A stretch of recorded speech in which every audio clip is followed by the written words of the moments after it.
Distrito Federal, Maranhão, Rio Grande do Norte e Bahia registram os primeiros óbitos por coronavírus.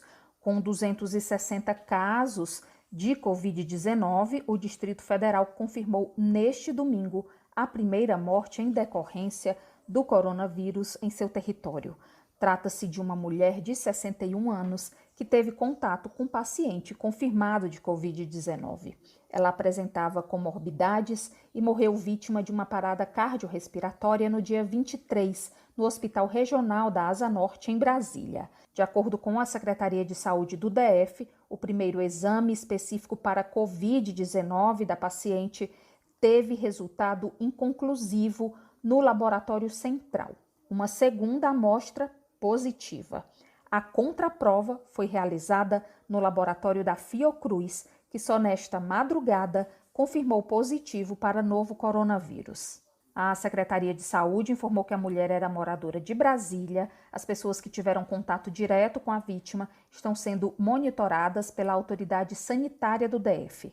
O secretário de Saúde do Maranhão, Carlos Eduardo Lula, informou no início da tarde deste domingo a primeira morte com confirmação para Covid-19 no estado.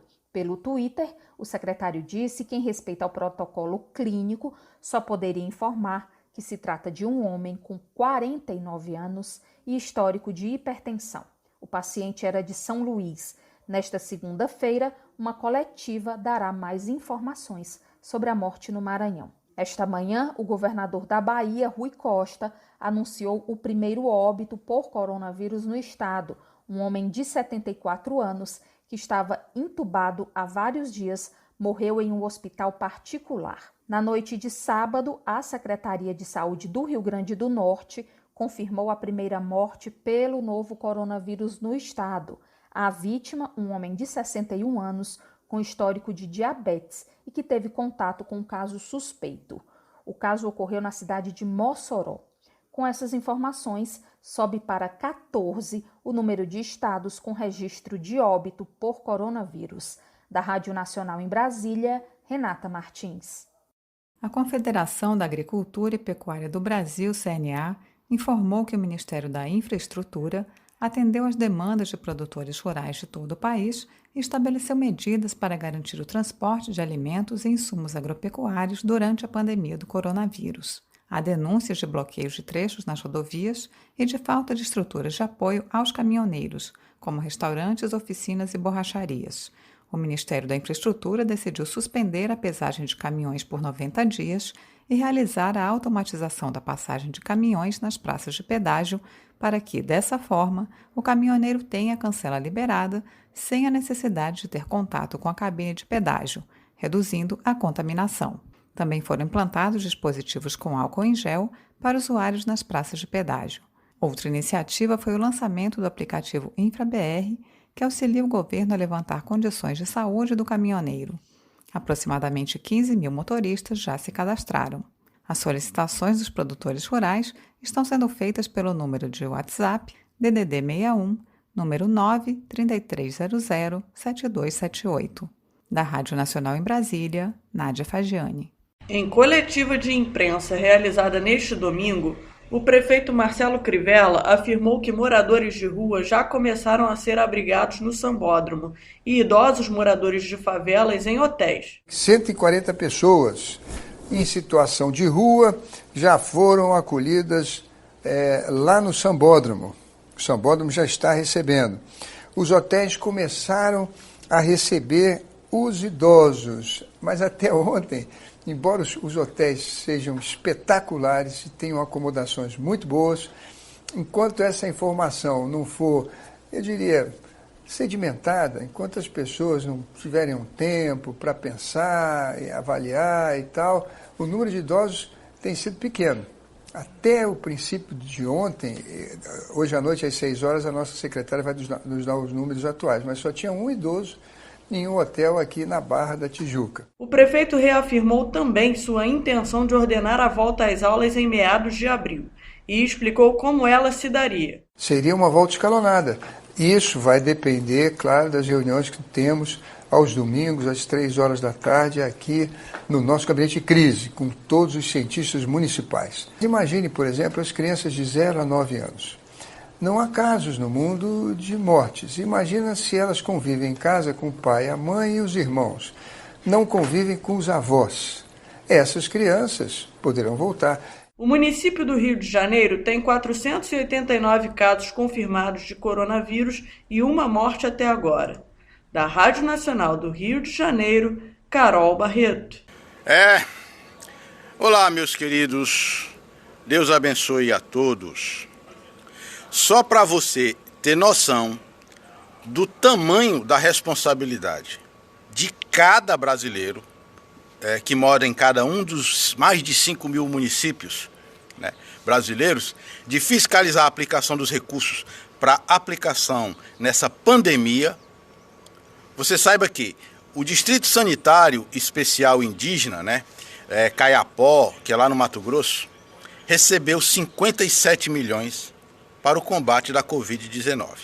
E esse valor só vai chegar a este povo indígena para a aquisição de materiais médico-hospitalares, também ações educativas, porque esse dinheiro só estará aí disponível para eles porque um dia tivemos um homem, um juiz, que resolveu bater de frente na tradição da corrupção que dominava e ainda atua, de certa maneira, na política brasileira. E recuperou, através da Operação Ararat, dinheiro público desviado, onde empresários e autoridades públicas, tanto do Executivo como do Legislativo de Mato Grosso, né, incluindo ex-governadores, foram denunciados por desvio de dinheiro público. O Ministério Público Federal, nesse caso, recuperou mais de R$500 bilhão. Rapaz, quanta gente no Brasil já morreu da pandemia causada pela corrupção que quase dizimou a honestidade no meio político brasileiro. Esse dinheiro, que se não fosse a PF e o Ministério Público, esse dinheiro tinha sido gasto, era numa bela estadia em Dubai. Então você que está aí, na sua pacata cidadezinha, cumprindo o seu isolamento social, saiba que R$600 milhões estão sendo liberados para estados e municípios, para reforçar o plano de contingência para o enfrentamento da pandemia do coronavírus.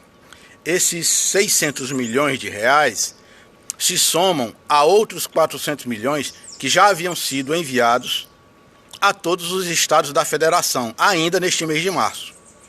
O Ministério da Saúde, ele orienta que cada estado defina com as suas prefeituras os valores destinados a cada município, sendo que esse recurso só poderão ser utilizados em ações de assistência, inclusive para a abertura de novos leitos hospitalares e o custeio desses leitos, né, de outros leitos já existentes. Cabe também aos estados informar ao Ministério sobre os municípios com atendimento de maior complexidade. E a partir daí o recurso será repassado. Então, cidadão, entre em contato com seu vereador ou prefeito e procure saber quais são os recursos que estão disponíveis ao seu município e como eles irão ser aplicados. E caso não perceba que algo no tocante do que deve ser feito esteja acontecendo, ponha a boca no trombone, use as redes sociais. Em tempos de pandemia, não aceite demagogia política, porque mais do que sua saúde, sua vida e de seus entes queridos podem estar realmente em risco. Para você fiscalizar melhor, mas fiscalize mesmo. Encha o saco. Seus representantes foram eleitos e são pagos com os seus impostos para gerir os seus recursos e esse dinheiro que virá sai do seu bolso pelo imposto que você paga. Então, para exercer a fiscalização, saiba que a distribuição será feita de maneira proporcional para você fazer a conta, saiba que são no mínimo R$2 e no máximo R$5 por habitante. Use as redes sociais e exija de seu vereador, prefeito, a transparência do emprego desses recursos. Enfrentamos décadas de pilhagem do país e hoje a conta chegou. Desvio de recursos para fins eleitoreiros e de enriquecimento ilícito, e cada centavo vale. Para evitar isso, porque a estimativa do Ministério da Saúde é que sejam necessários pelo menos 10 bilhões para o enfrentamento da pandemia. Fiscalize o seu dinheiro.